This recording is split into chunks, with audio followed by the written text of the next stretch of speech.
Hi there, Pisces. Thanks so much for tuning in. I'm Astrogirl, and we're looking at December 28th through the 31st of 2015 and January 1st through the 3rd of 2016. So we're straddling two different years, so it's kind of interesting. Let's say it's very interesting. And I found out something that's actually very interesting, and that is that in Julius Caesar times, the year started March 1st. So it started really with the Pisces birthdays more than starting with the Capricorn birthdays, which it does now. However, Julius Caesar was responsible for making his solar-based calendar in 46 BC, and he made it for January 1st. So you were in favor for quite a while, Pisces.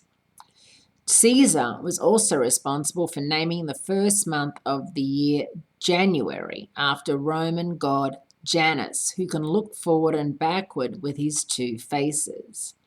With this in mind, let's give Janus a nod and look back and say a grateful farewell to the end of an era marked by the 7 Uranus-Pluto squares that rocked the world from 2012 to 2015. Mercury is the first planet out of the starting gate on Friday, and he has a lot to say because he's moving into Aquarius, your 12th house of past karma and secrets and privacy pleas, which of course it's hard to have privacy pleas with Mercury because Mercury is the planet of talking. Because Mercury corresponds to our mental processes and Aquarius focuses on what's new and up and coming, this is a time when you have every intention of keeping all the New Year's resolutions you've made.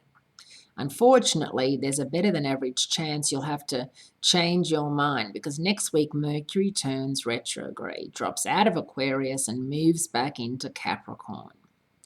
On Sunday, January 3, there's a Moon-Mars conjunction in Scorpio, your fellow water sign, and your 9th house of spirituality and philosophy. That may very well dirty up the emotional waters because your reactions will be passionate and intense. And whatever you do won't involve a lot of thinking. Between Mercury going offline next week on Tuesday, January 5, and lots of impulse-driven emotions, it looks like the start of this year could be called back to the future. And that's only because Mercury going out of phase, the first cab off the rank isn't great. And Mercury is actually going to be out of phase 4 times in 2016. It never goes out of phase more than 3 times. The only good thing is that Venus, the goddess of love, isn't going to retrograde. If you think back to August when Venus was retrograde in Leo and all the celebrity splits that we had, so it causes a lot of trouble with couples and with love. Mercury is more of the car won't start, you lose your keys, the computer plays up, or the printer, and you just want to throw it over your balcony, that sort of thing. But Venus retrograde can be very, very detrimental and hurtful and cause a lot of issues. And I've noticed this year in 2015 that a lot of people, a lot of my clients have expressed their desire to be free and that they're not happy, and will be interested to see what happens in 2016 if we have all of the breakups that we had in 2015 when Venus went out of phase. Of course, Venus is exalted when she's in your sign. So look forward to that, Pisces. I'll be telling you more about that later. Happy New Year. Do make a resolution. Do try and keep it for at least 3 days.